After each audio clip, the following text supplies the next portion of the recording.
This week, we welcome Todd Fitzgerald, author of the CISO Compass, to discuss CISO insights from pioneers and a roadmap for your CISO career. In the Leadership and Communication segment, Leading with Trust, Portrait of a CISO, Roles and Responsibilities, Cybersecurity Risk, What does a reasonable posture entail and who says so, and more. Business Security Weekly starts now. This is Security Weekly, for security professionals, by security professionals. Broadcasting live from G-Unit Studios in Rhode Island, it's the show where we explore the business of security to improve the security of business. Your trusted source for actionable insights on leadership, communication, and innovation. Get ready for Business Security Weekly. Security can't solve crucial problems when they have to wade through thousands of alerts a day. With ServiceNow, you can easily prioritize and respond to your most crucial business threats. That way you can go from overwhelmed to under control. ServiceNow brings security, risk, and IT together on one platform. Learn more at securityweekly.com/ServiceNow. These days, it's rarely a case of if you'll be hacked and more of a question of when. Once the attacker has passed your defenses, they cover their tracks and systematically infiltrate your network to steal information or shut your business down. You need to rethink the way security is delivered for your digitally transformed business. And there's one security solution that delivers it all, NetScout. Get visibility without borders for consistent detection, mitigation, and prevention across any network, data center, cloud, 5G, and more. Learn more at securityweekly.com/NetScout. The question is simple. Have any of the systems on my network been compromised? The answer is harder than it should be. Enter AI Hunter. Active Countermeasures has automated and streamlined techniques used by the best pen testers and threat hunters in the industry to create AI Hunter, a network threat hunting solution that does the first pass of a hunt for you to identify systems that are most likely to be compromised and scores the results on a scale from 0 to 100. You can then research those systems in depth with AI Hunter. Focus your valuable time on the systems that need your expertise with AI Hunter. Sign up for a personal demo today at securityweekly.com/ACM. Welcome to Business Security Weekly. This is episode number 138, recorded July 29th, 2019. I am your host, Matt Alderman, here in Colorado. Joining me from G-Unit Studio in Rhode Island are my co-hosts, Paul Asadorian and Jason Albuquerque. Hey, it's good to be here, Matt. Hey, how we doing? Good to see you, Matt. Another Monday before Black Hat. Absolutely. Here we go. Getting prepped. Getting ready to swarm Vegas like those grasshoppers. Yeah, let's hope not. Are you trying to make a big splash at Black Hat this year? If you're not a grasshopper, you better hurry because we will be recording Paul's Security Weekly from our suite at Mandalay Bay in Vegas, and we have a couple slots left. Grab them before they're gone by submitting your request at securityweekly.com/booking. Grasshopper, also, when you can snatch the pebble from my hand, your training will be complete. That's all I can think of when you say grasshopper. Paint defense. Miyagi-san. Even you too. David Carradine, original Kung Fu TV series. Mm-hmm. Yeah, I hear there might be some new drink specials in Vegas when we get there. Excellent. Some of you have told us that you're overwhelmed by the amount of content we distribute. In an attempt to make it a little easier, we have launched our listener interest list. Sign up for the list and select your interest by visiting securityweekly.com/subscribe and click the button to join the list. And as soon as Paul finishes his updates this week, we will do our best to get the new website out. Every time I say this is the last block of code that we have to rewrite for base functionality, I'm wrong and we have to do it again. I know. We've been saying this for like 2 weeks on the shows. Like we're trying to get it out before Black Hat. That was basically Matt's. Come on, man. Well, I'm trying to think how many years worth of code that we're rewriting Jack started like a month ago. So if you think about how much progress we've made, rewriting several years worth of code. Yes. Gotta love when you have this just great intern that just he's just fantastic. Cranking it out, man. Cranking code. Yeah, he's doing our new CI/CD pipeline right now, so it's awesome. There we go. Awesome. All right, our interview. Todd Fitzgerald has built and led information security programs for Fortune 500 and large companies for 20 years. He was named 2016/2017 Chicago CISO of the Year, ranked top 50 information security executive, authored 4 books, including the book we're going to talk about today, the CISO Compass, Navigating Cybersecurity Leadership Challenges with Insights from Pioneers, and contributed to dozens of others. Todd held senior leadership positions at Northern Trust, Grant Thornton International, Manpower Group, WellPoint, Anthem, Blue Cross Blue Shield, Zeneca, Syngenta, IMS Health, and American Airlines. Todd, welcome to Business Security Weekly. Hey, it's a pleasure to be here today. Look forward to talking with you. So do I. We spoke. Boy, it's been a little while. It took us a while to get you on the schedule. This is one of the shows that doesn't have a lot of extra availability some days when we think about it. But I've wanted to bring you on because I want to talk a little bit about the book. But before we get into some of the details, first, just give people a quick. I read your background, but if I missed anything, please. But what I'm interested in is, why write this book? What kind of inspired you to write this book?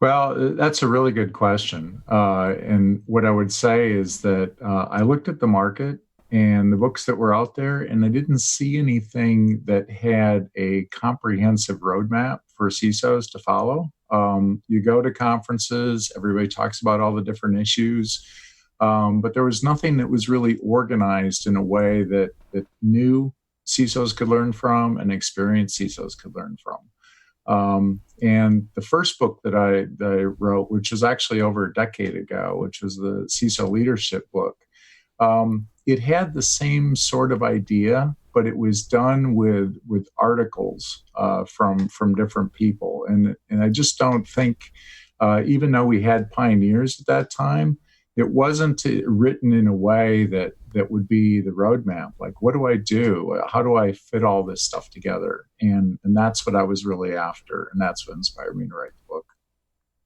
That's great. We interviewed on Paul Security Weekly, I think, Paul, about a month ago, Tribe of Hackers, right? Where he went out and interviewed a bunch of hackers. You did the same thing for this book. You went out and you interviewed a bunch of CISOs that are now contributors into this book that you wrote.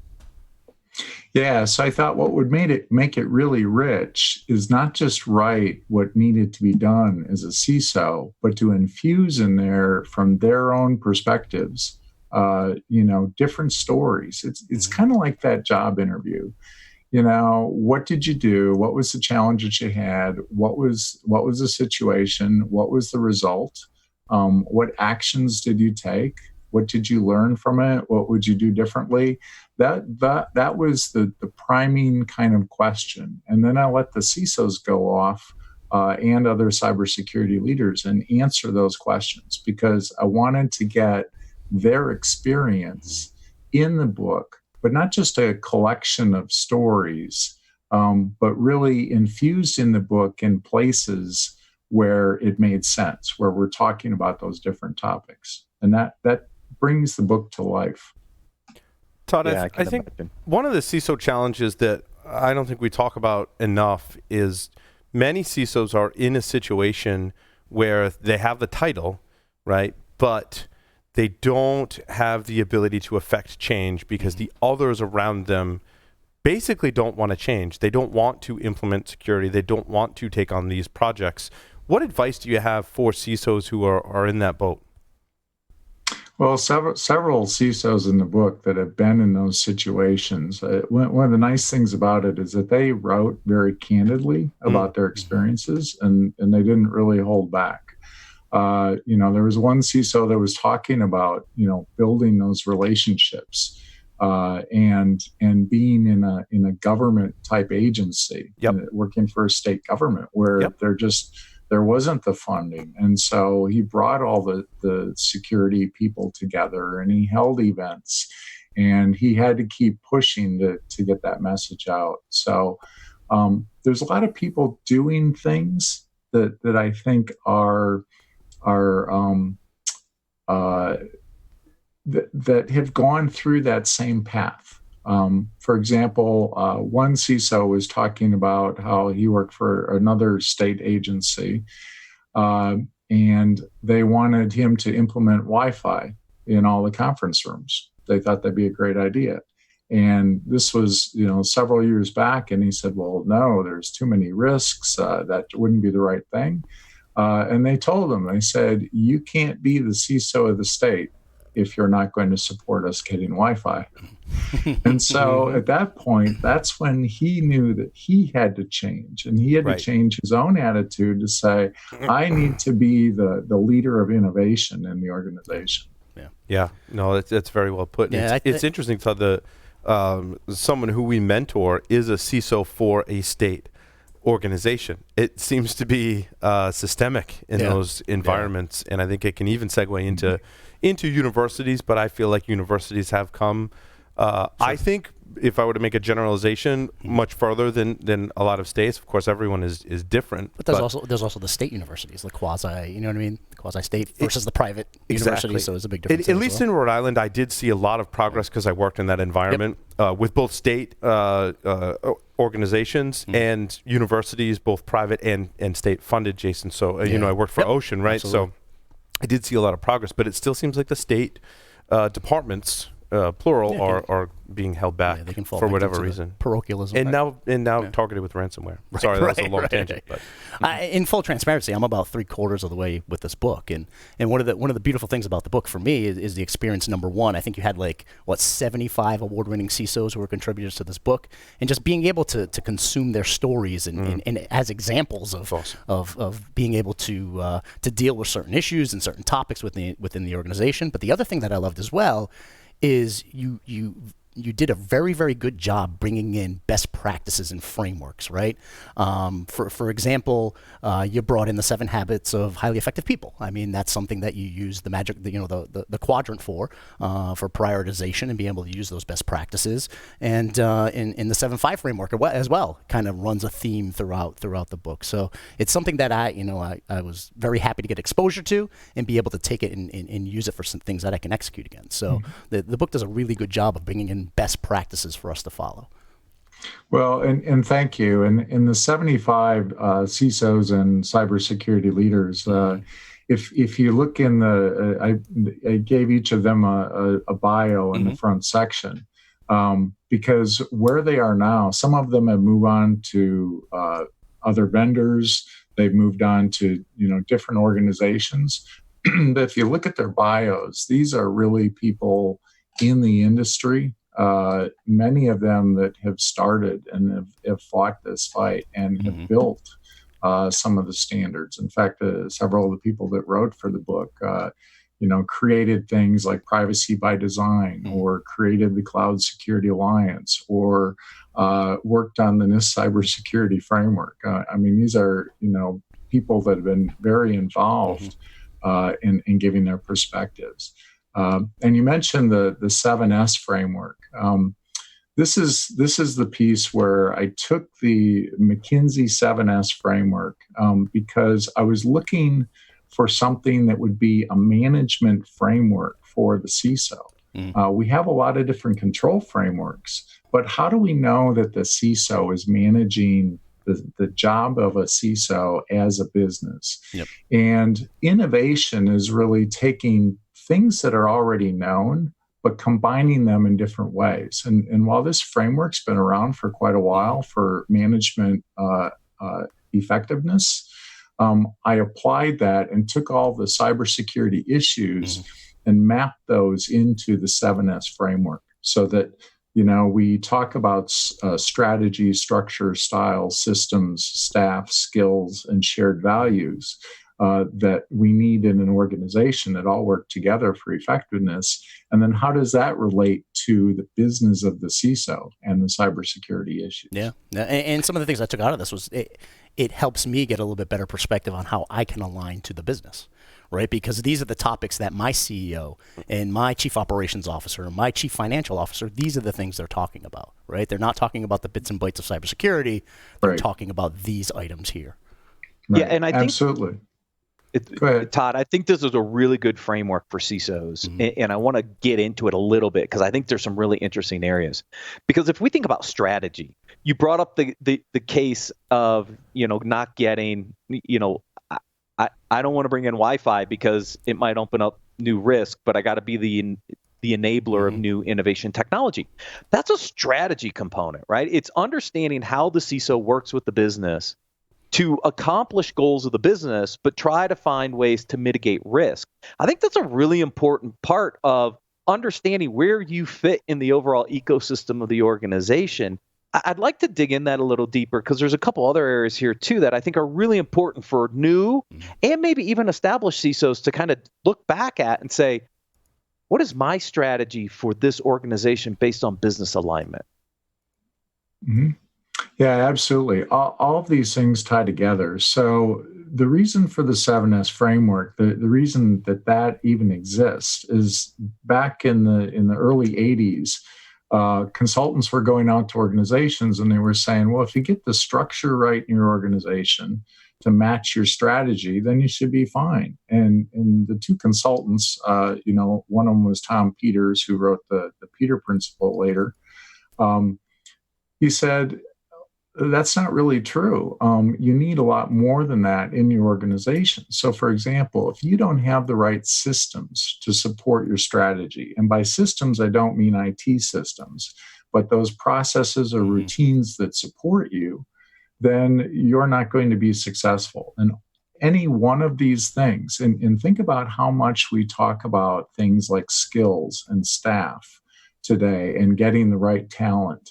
And if you don't have those things, you're not going to meet your strategy. You're going to have a nice strategy document on a sheet of paper, but it may not be achievable. And so that's the power of putting a framework in place.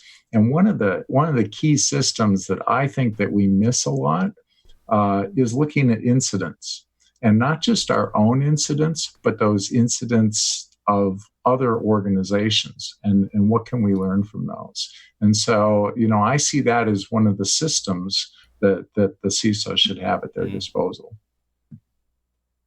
Yeah, the other one I like here in this list is shared values, right? I think we're going to cover an article in the next segment of why CEOs actually get fired. It's not because of financial performance. It's sometimes a trust issue.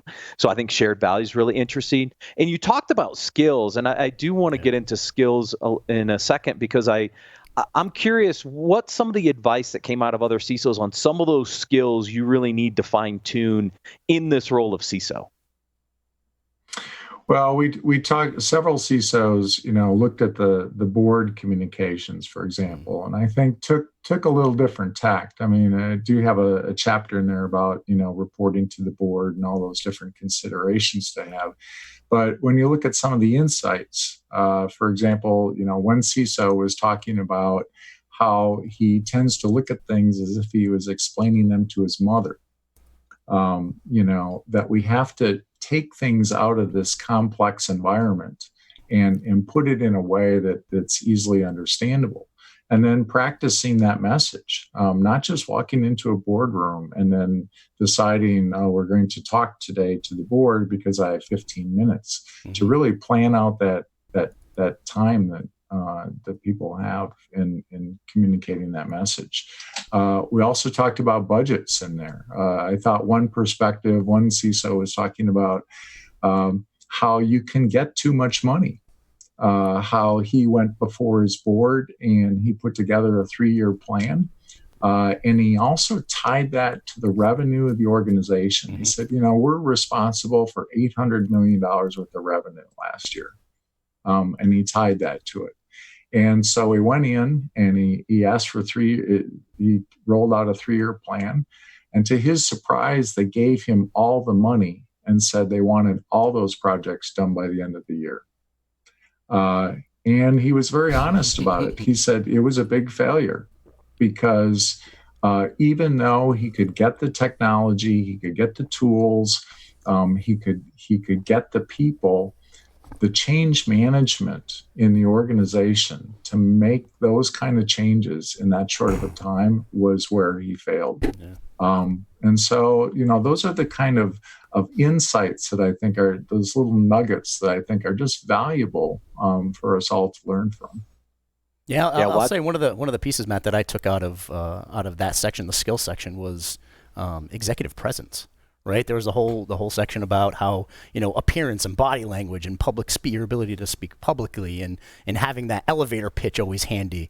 It benefits the CISO when they're having the conversations with the executives and other leaders throughout the organization. But the other piece for me, which was great, was humility and calmness and just being genuine. Right, being that thought leader, being looked at as that trusted thought leader within the organization to build that executive presence.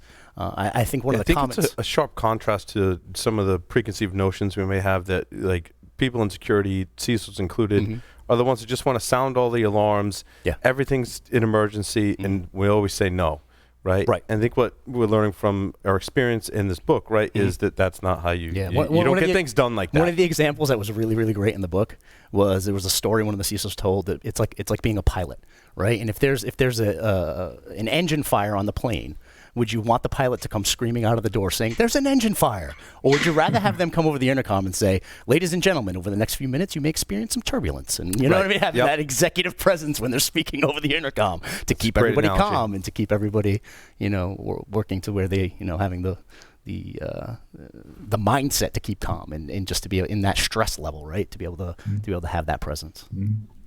One thing I've been really passionate about, and it's actually an area of study that outside of security I spend a lot of time with, is looking at different personality differences, generational differences in people, and not to type people, but to try to help understand how people may be thinking differently than we are. I've worked for organizations where on the office cubicles, they had every person's Myers-Briggs type. I'm not advocating that, by the way.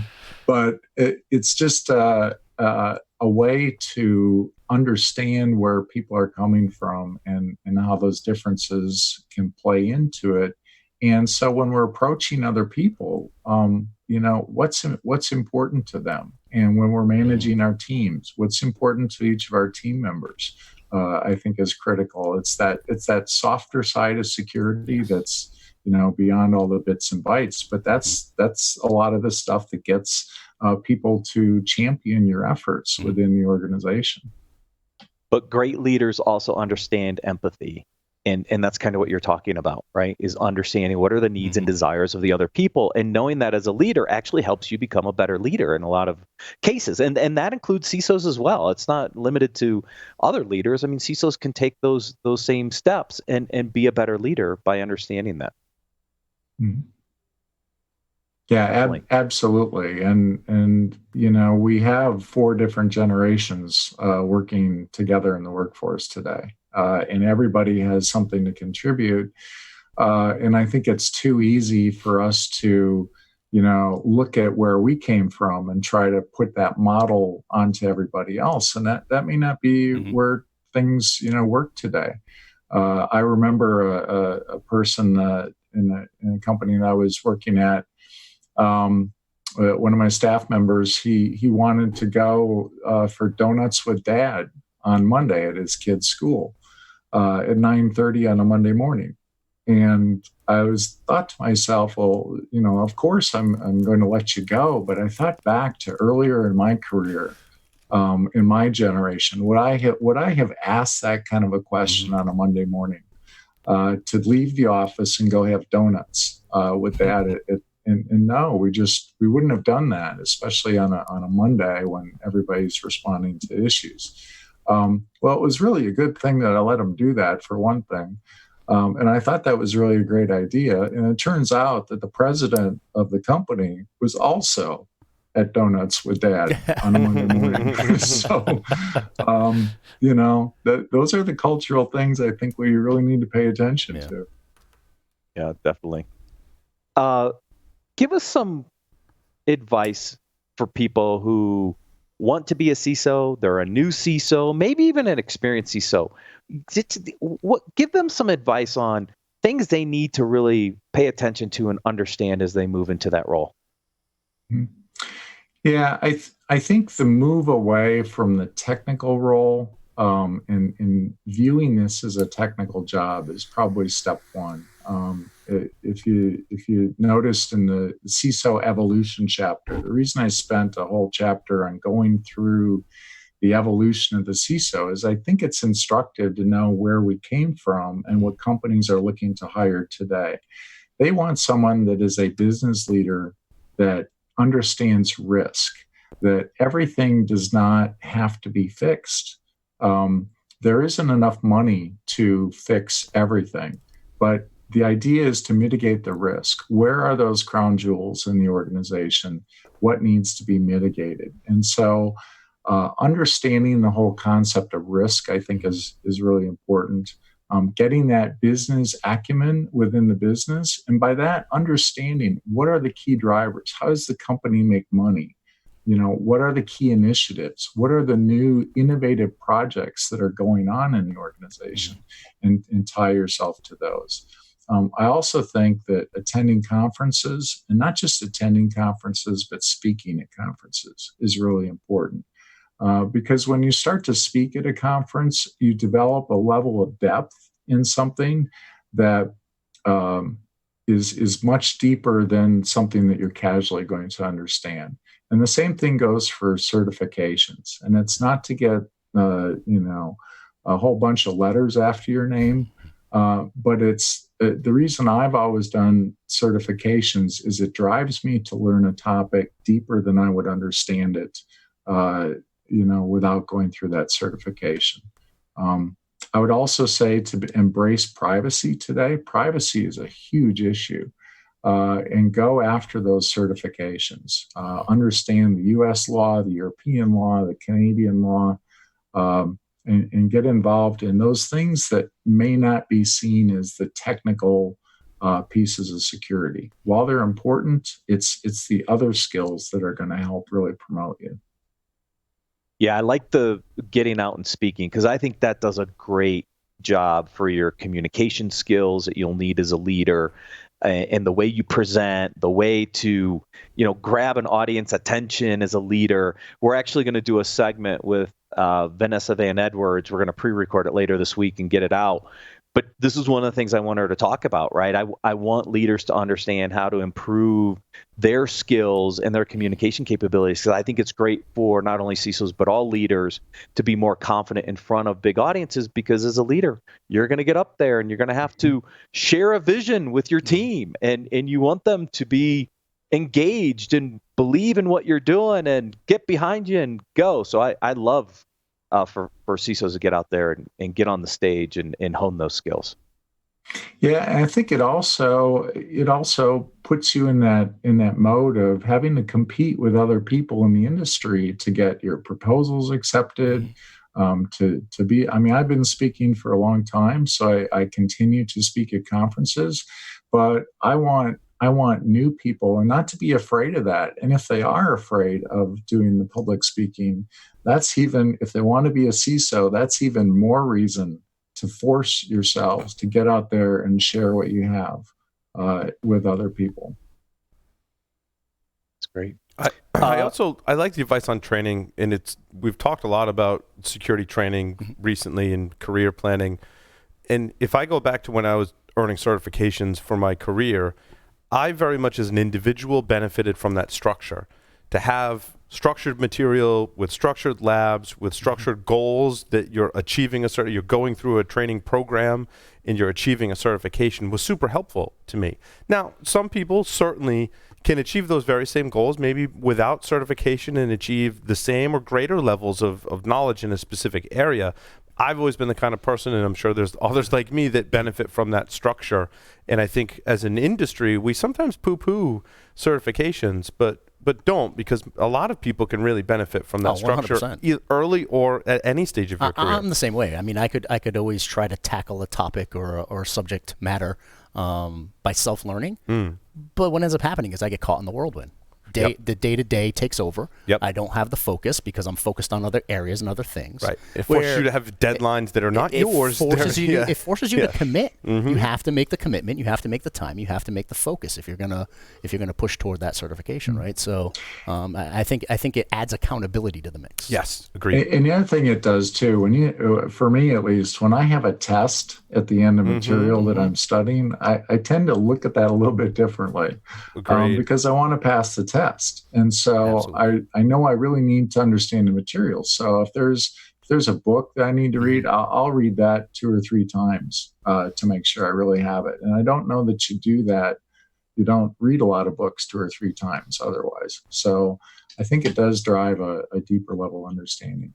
I would also say the networking, there's a lot of CISO groups that have popped up over the last few years, and not just CISO groups, but the normal industry associations have been very useful as well.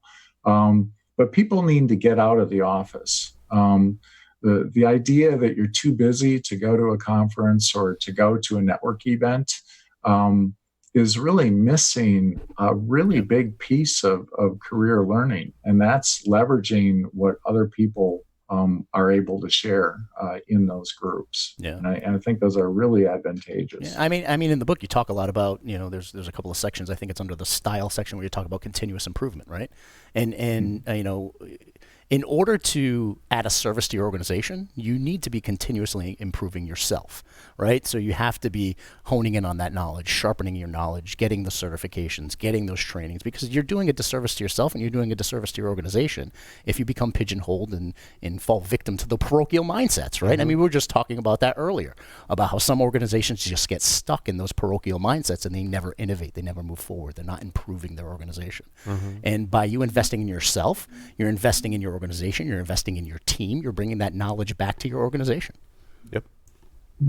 Yeah, and there's some great events out there. I mean, Hacker Halted's doing a 2-day CISO forum.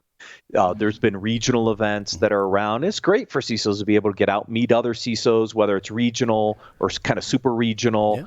There's different activities at some of the larger conferences to engage the CISO community and help them come together. I think those are all And all EC Council has a certified CISO program, right? I mean, I think, Todd, you're a CISO as well as I am as well. But I think it's a great way to engage.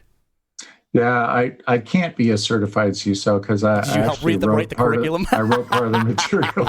I thought I had seen EC Council in your bio, so that's what you saw. Thank you very much for helping write that curriculum. Yeah, no problem. I co-authored the Common Body of Knowledge. That's awesome. For them. It was a good program. And I was also at one time I was the video instructor. I think they have a different video instructor now, but.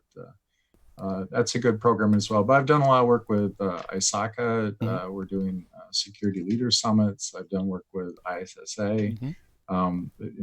Different organizations that they all have places for security officers to learn more. Todd, if anybody wants to get the book, I assume Amazon, Barnes and Nobles, the normal places. Yes, absolutely. Yeah, Amazon's probably the quickest place. Barnes and Noble has them. Other booksellers also have them as well.